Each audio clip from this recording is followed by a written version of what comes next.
O programa a seguir tem classificação indicativa livre.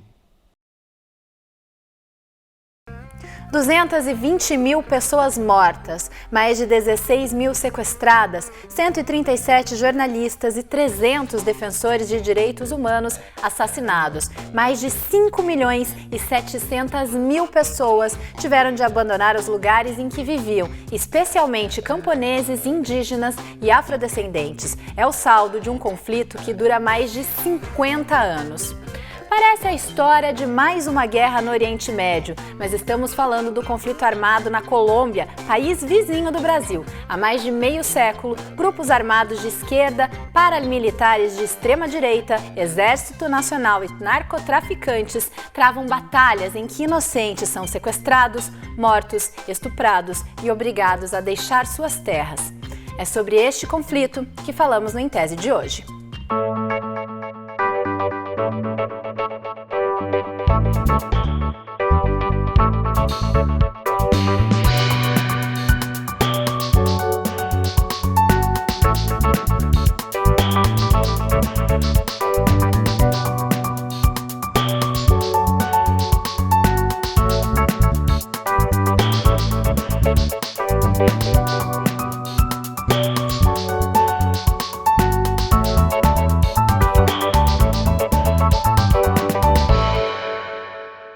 A Cláudia Gordillo é mestre em Estudos Culturais pela Pontifícia Universidade Javeriana da Colômbia e doutoranda em Sociologia aqui pela UFPR. Hoje o Em Tese fala sobre o projeto de doutorado da Cláudia, que trata das representações das vítimas do conflito armado colombiano pelo fotojornalismo. Bem-vinda, Cláudia. Obrigada.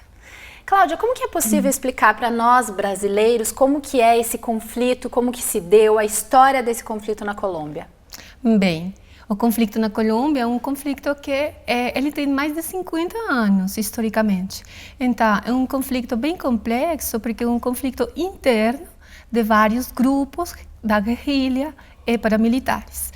Ao mesmo tempo, também o Estado, ele também faz parte da guerra com o Exército.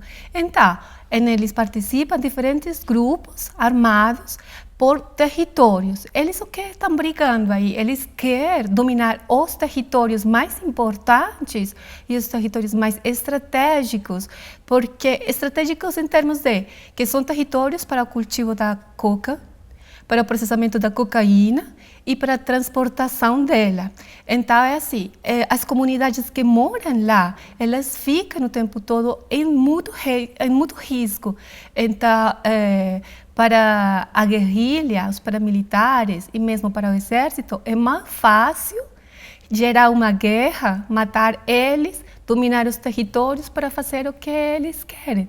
Então, nesse processo, que é um exercício de poder de diferentes grupos, muitos civis ficam no meio.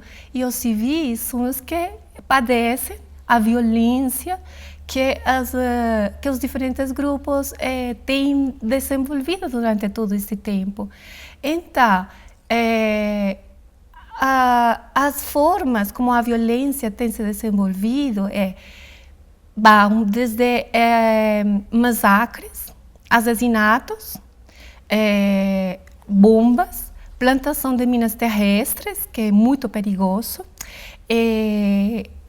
e ultimamente também o deslocamento forçado. Hoje em dia, esse é um dos problemas maiores, porque as pessoas que saem desses territórios, eles não sabem como manejar o convívio em outras cidades, porque eles só sabem cultivar, eles só sabem plantar, eles só sabem da agricultura. Então, quando eles vão para outras cidades, para outros lugares, eles não conhecem as formas da vivência, então eles perdem muita de sua cultura. Então, a Colômbia, atualmente, ele padece uma crise mesmo de identidade com essas pessoas. E aí, a responsabilidade das vítimas, que hoje são mais de 7 milhões de pessoas, uma responsabilidade de todos os colombianos. Porque é assim, não só a política, não são só os grupos, é também toda a distância que as pessoas têm criado da guerra, mas também das vítimas. Agora, Cláudia, durante todo esse período de conflito armado, houve várias tentativas de tratado de paz, enfim, de se solucionar esse problema. Por que é tão difícil chegar a uma solução e a um fim? Então, já teve na Colômbia 5 possibilidades de processos de paz ou desmobilização. O que acontecido até hoje foi que teve alguns processos de desmobilização, ou seja, os grupos armados entregam as armas. Mas o que acontece aí? As pessoas que também fizeram parte da guerrilha ou desses grupos armados, eles só sabem fazer isso. Então, eles voltam para trás, fazem e organizam outros grupos. Então, o tempo todo, eles fazem desmobilizações, mas essas pessoas voltam e organizam outros grupos para manejar o poder, porque é o único que eles sabem fazer também. Então, é assim, um grupo desaparece, mas aparecem 2. E o tempo todo está acontecendo isso, então por isso é bem difícil. Agora está acontecendo um processo de paz, que está negociando o presidente Santos desde 2012 com a FARC. Parece que é um processo que está dando bons resultados, tomara que tudo dê certo, porque acho que a Colômbia precisa deixar de falar de guerra e começar a falar de paz e reconstruir um novo processo com essas vítimas. Agora, Cláudia, esses conflitos eles acontecem longe dos grandes centros urbanos, né? Como que a população dos grandes centros urbanos enxerga esses conflitos? De que maneira se relaciona com essa guerra? A mediação é pela mídia. Então, essa mediação acontece usualmente porque tem jornalistas nas cidades perto desses lugares, porque usualmente o conflito acontece na selva ou nos campos longe das cidades. Então, eles têm jornalistas, o tempo todo estão informando, mas é precisamente o jornalista que está mediando a informação entre o conflito e o cidadão, o leitor. Então, ele está construindo a informação, ele está criando as imagens do que está acontecendo nesses lugares. Agora, Cláudia, e de que maneira que a imprensa colombiana trabalha com essa questão desses conflitos? Como que ela se posiciona? Existem grupos diferentes da mídia no país? Como que funciona o papel da imprensa? Então, especificamente na imprensa, tem duas imprensas bem importantes, que é o Espectador, que é independente, e o El Tiempo. Eles são grupos, ou eles pertencem a grupos de capitalistas, não sei como, a grupos empresariais especificamente, que têm, a verdade, certos interesses sobre a informação, que a informação deve se reproduzir e qual não. Então, ela, em certo sentido, também faz parte de uma reprodução estereotipada sobre a violência, sobre a guerra, sobre o conflito armado. Então, eles têm centro em Bogotá, que é a capital da Colômbia, eles funcionam lá, mas eles têm outros jornalistas em cidades intermédias. Então, eles trabalham assim. Mas tem outra coisa aí, que eles reproduzem muita informação das agências de notícias, como a AFP, a Agência France Presse. Então, o tempo todo está acontecendo que a informação que a pessoa está lendo, está olhando, é informação que produz os jornalistas, muitas vezes, que nem ficam nesses lugares. Só vão, pegam informação e reproduzem certas coisas. Então, eles também têm uma distância entre a comunidade e o acontecimento. Cláudia, e por que você decidiu, como pesquisadora, olhar para toda essa situação a partir justamente desse olhar científico e não mais somente do olhar da cidadã colombiana? Então, eu acho que a violência é um tema muito típico na Colômbia. Mas também eu me interessei, a verdade, pelas fotografias do conflito armado, não pelo texto ou discurso do conflito armado, porque eu acho que muitos pesquisadores estão olhando precisamente o texto. Semióticos, comunicadores sociais, linguistas. Então, eles estão olhando o textual. Eu acho que a imagem tem uma potência, tem uma força para comunicar, que os pesquisadores não estão olhando para ela. E ela posiciona certos discursos visuais, representações visuais bem importantes sobre a vítima. Então, essa foi a primeira coisa por la que eu me interessei. E depois disso, já me debruçando na problemática, eu comecei precisamente a trabalhar com os fotógrafos e perceber que tem uma ausência completamente de olhar para essas imagens e o que verdadeiramente eles estão contando, o que eles estão apresentando para a gente. Então foi aí que eu comecei, a verdade, a me interessar por ela, porque ela tem um discurso visual que é bem importante analisar. No próximo bloco, vamos falar sobre as representações das vítimas do conflito armado colombiano pelo fotojornalismo. Já voltamos.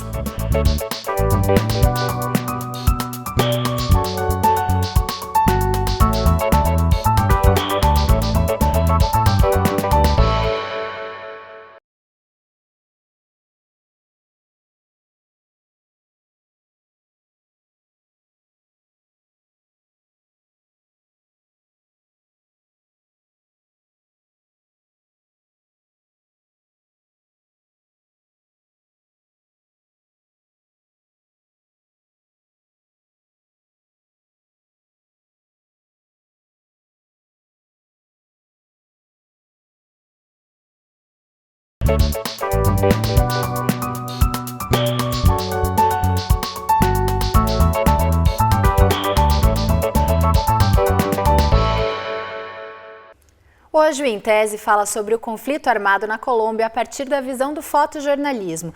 E este é o tema da tese de doutorado da Cláudia Gordillo em Sociologia aqui na UFPR.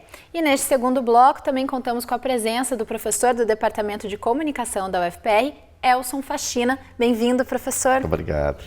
Cláudia, que jornais que você decidiu analisar essas fotografias, né, sobre o conflito armado na Colômbia e por que esses jornais?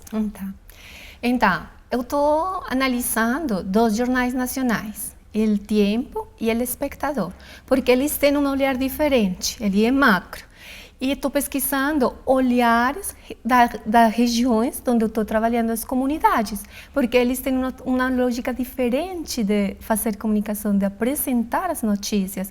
Então, estou trabalhando 3 jornais, El País, que é da comunidade de Buenaventura, que estou trabalhando, El Colombiano, que é da região de Antioquia, e estou trabalhando El Liberal, que é da região do sul do país. Então, eles apresentam, esses 5 jornais, estão me apresentando um olhar completo da situação das comunidades que eu estou trabalhando. Então, tem um discurso nacional, tem um discurso local, mas da região. Então, assim, eu posso criar uma comparação, precisamente, das fotografias de nível da região e do nível da nação. Então, esses são os jornais que eu estou trabalhando. Agora, a professora Fachina, ela escolheu trabalhar essa questão das fotografias e a gente sabe que o fotojornalismo e o fotógrafo de guerra são assuntos que causam polêmica, né? Queria que o professor explicasse o porquê dessa polêmica, qual que é a dificuldade em se transitar nesse meio aí. Tem uma frase que eu gosto muito que diz o seguinte, que todo ponto de vista é a vista de um ponto, né? Está de um lugar, vê alguma coisa. Se vai para outro ponto, ele vai ver outra coisa, né? E o fotojornalismo, ele esta vista, né? É um fragmento, é uma síntese de um discurso, né? A fotografia ela é rica por causa disso, porque, na verdade, quando você vê uma foto, você tece todo um discurso mental, você vê, cara, é assim, que você cria o cenário, você imagina o cenário todo a partir de uma foto. E é muito difícil você ter uma foto que seja a expressão do real. Eu gosto muito de dizer o seguinte, a fotografia é como eu tenho uma pessoa em que ela tem, né, um lado bem maquiado, tá bonitinha, do outro lado um hematoma. Se eu faço uma foto daqui, nossa, que pessoa maravilhosa, né? Se eu faço uma foto desse outro ponto, que pessoa destruída, né? Se eu faço uma foto de frente, bom, essa pessoa, né, que é boa sofreu alguma coisa. Então eu tenho um discurso completamente diferente. E é muito difícil cobrir a guerra porque você está, se você vai cobrir a guerra de fato, você está se expondo. E se expor é um problema porque você está abrindo mão do que é mais precioso em você, que é a própria vida. Você está dizendo, olha, eu posso ser alvejado, eu posso morrer aqui, né? Então é muito comum na cobertura de guerra ou de conflitos, isso acontece muito no Brasil, né? Você não tem uma televisão, um fotógrafo que vai para o morro sem ter a retaguarda da polícia. Né? Esse dia atrás, numa conferência que eu participei, que estava o Caco Barcelos, ele falou bem isso, falou assim, olha, eu não vou com os colegas da imprensa porque eles vão até onde a polícia dá guarida a eles. Bom, se eles estão do lado da polícia, o ponto de vista é o ponto de vista da polícia. Quer dizer, então, quando ele vai olhar o morro, ele vê o morro a partir do olhar da polícia. Não é um morro a partir do olhar das pessoas que lá vive e nem a partir do olhar dos traficantes, né? Então, assim, esse ponto de vista é muito difícil a gente estabelecer. Por isso eu quero ler depois essa tese da Cláudia, porque você deve tentar descobrir, né? Quer dizer, qual é o ponto de vista desse olhar da fotografia. E é muito complicado, porque você... Para ser completamente ético, você tem que abrir mão da sua própria vida. Eu vou tentar registrar o fato como é. Registrar o fato como é, você vai estar na alça de mira de dois grupos, né?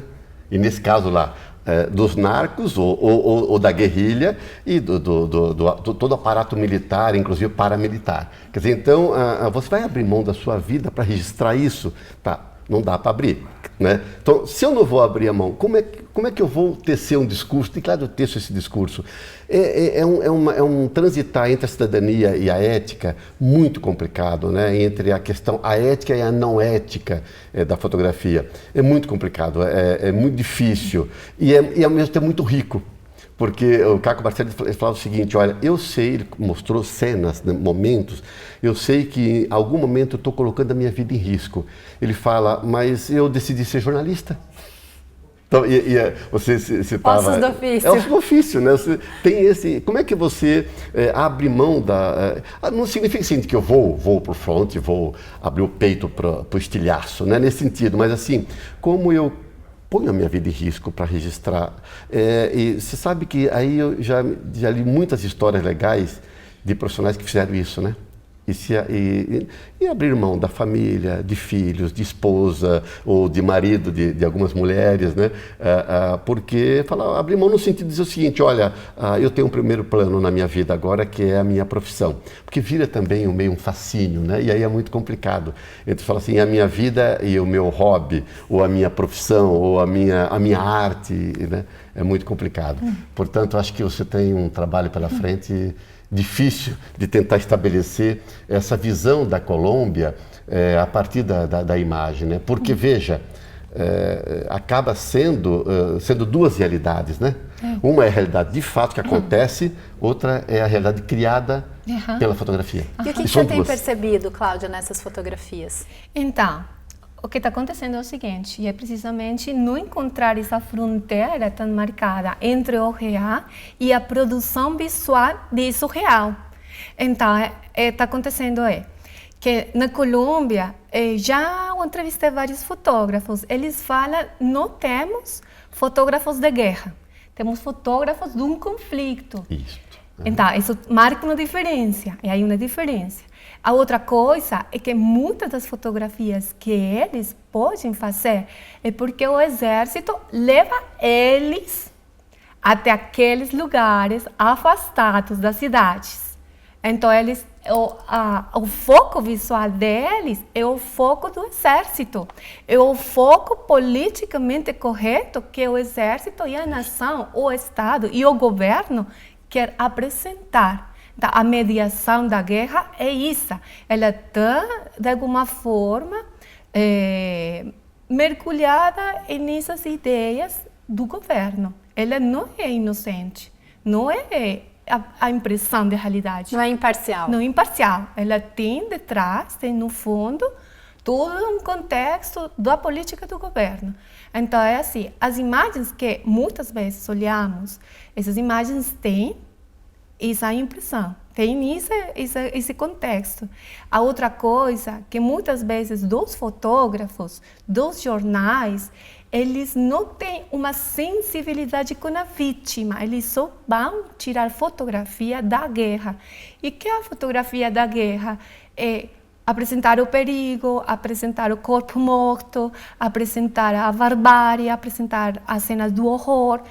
mas não faz e não apresenta essa parte, sabe, que fica nas vítimas, que é outra coisa, que é a coisa que verdadeiramente na Colômbia precisamos, porque temos tantas imagens do horror, tantas imagens apresentando mortos, que às vezes isso cria uma distância entre quem está olhando essa imagem na cidade, que está numa vida muito corrida, etc., etc., olha essa imagem, mas um morto. Eu crio uma distância, eu crio uma apatia com a guerra, uma apatia com a vítima. Então, isso está, em certa forma, criando uma insensibilidade na população. E eu acho que isso é bem perigoso. Mas essa imagem que está me apresentando essa vítima, como eles acreditam que devem apresentar a guerra, porque tem umas estéticas visuais para a apresentação da guerra, bem específica. Então, está acontecendo que está criando umas fragmentações nas rupturas entre as vítimas, os acontecimentos e os cidadãos. E podemos, professor, traçar um paralelo dessa situação com a realidade brasileira, por exemplo, da cobertura da nossa guerra do dia a dia, dos mortos na cidade? A gente consegue fazer esse paralelo? Com certeza. Tem um documentário que eu gosto muito, chamado Sala de Controle, Control Room em inglês, registra a Primeira Guerra do Golfo, né? Golfo Pérsico. E a abertura, é claro que é um documentário feito pela TV Al Jazeera, a partir da TV Al Jazeera. Então, o diretor da TV Al Jazeera, ele abre o documentário falando bem assim: numa guerra ou num conflito, né, um bom estrategista, ele primeiro tem estratégia de comunicação, depois de guerra. Né? Primeiro ele tem que ter estratégia do que ele vai permitir que seja divulgado, né? E o que ele não vai permitir que seja divulgado. Né? Então, é aquilo que você falava, Cláudia, né? Quer dizer, é o politicamente correto no olhar da oficialidade. Né? E no Brasil acontece muito isso. Quer dizer, aquilo que o Caco Barcelos falava para a gente nessa conferência agora, em julho deste ano, em Vitória. Ele falava assim, olha,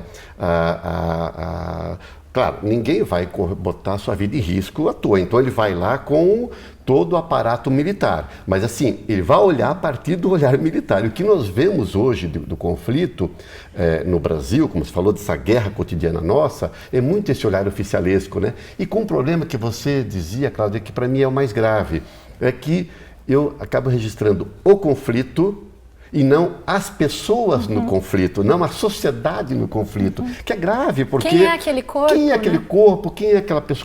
Quem é aquele grupo que vive esse momento? Como vivem essas pessoas? E você vai ver que essas pessoas têm uma outra forma, inclusive, de ver o próprio conflito, né? E no Brasil nós temos... Você vai para o morro, cara, assim, você tem uma visão do morro, como nós temos uma visão da Colômbia. Né? Lá todo mundo ama Pablo Escobar, que absurdo, né?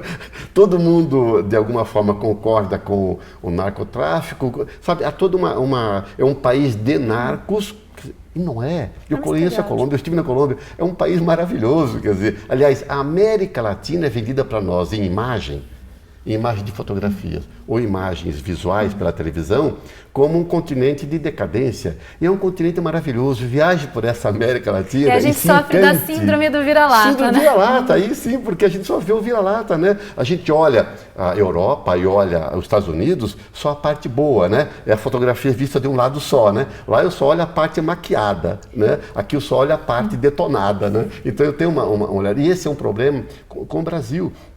Né, esse tempo atrás, uma aluna minha, que eu recomendei que ela fosse então faz 2 anos, para fazer uma cobertura no morro aqui de Curitiba, porque eu moro numa favela, né?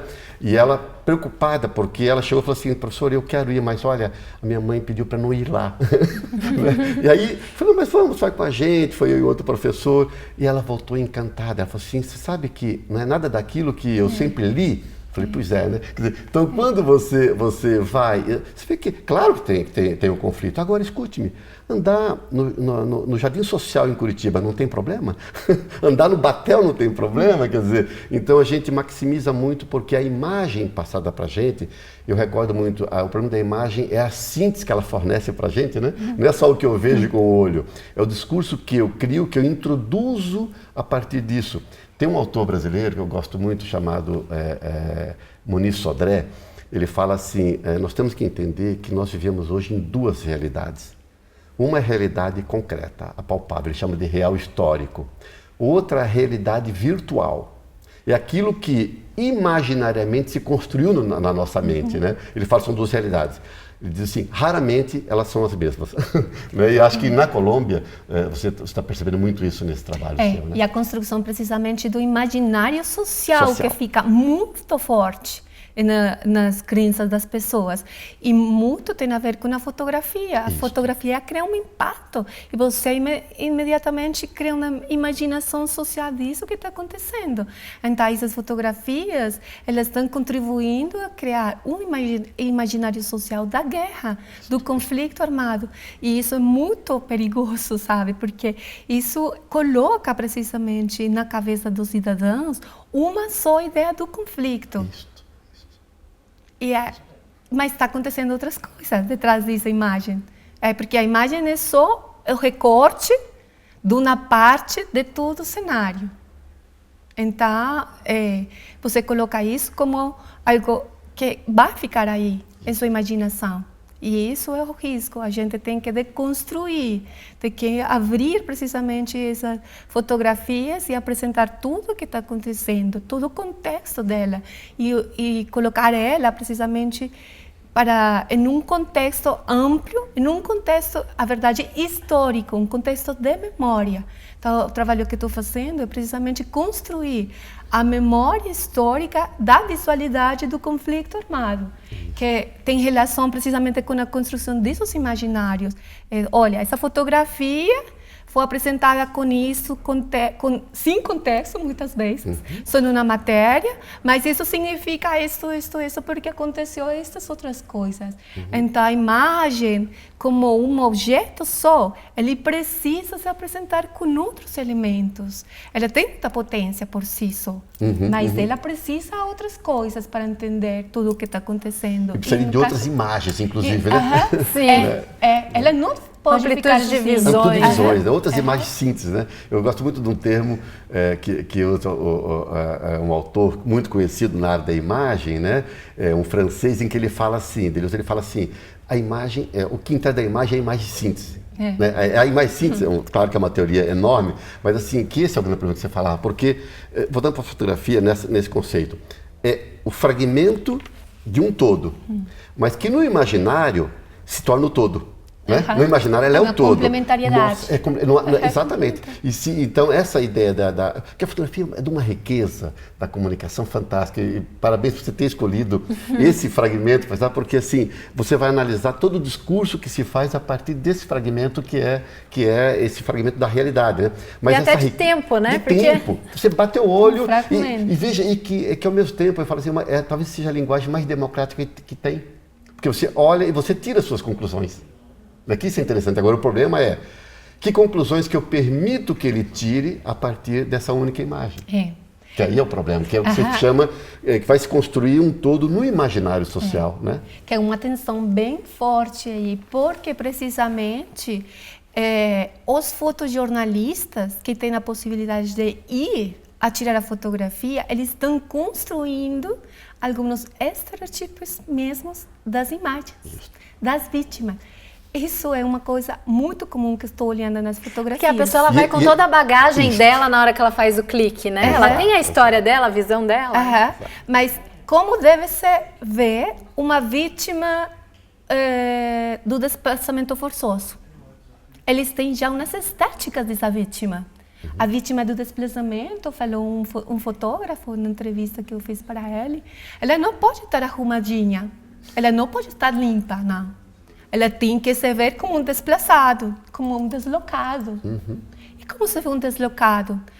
Sujo, pobre, com as malhas nas costas, assim, com todos os filhos arrumados na rua, por um caminho assim, no horizonte. Já está pronto antes de ser. Então, se o fotógrafo tem isso, se o editor... a coisa não é só o fotógrafo. Desde editoriais, desde o editor. E a linha do próprio jornal. Exatamente. Tá aí. A coisa começa aí. Depois o editor fotográfico, depois o fotógrafo que vai para lá E então é todo um circuito, é verdade? Todo um círculo viciado sobre a produção da imagem, sobre a produção da vítima. Então, como se produz uma mulher vítima, também tem umas estéticas sobre a mulher, ou a criança vítima, tem umas estéticas sobre isso. Então, é aí, a coisa é precisamente se debruçar nessas imagens para encontrar esses estereotipos, essas produções de imaginação social, isso que está na vida real, que significa. Cláudia, professor, obrigada pela participação no Em Tese de hoje. Muito obrigada. Obrigado, Marceline. Parabéns pelo seu trabalho, Cláudia. Obrigada. Hoje, Em Tese, falou sobre o conflito armado na Colômbia, uma guerra que já deixou 220 mil mortos em mais de 50 anos de batalha na selva e no campo. Na semana que vem eu volto com mais um trabalho de mestrado ou de doutorado para você. Obrigada pela companhia. Tchau!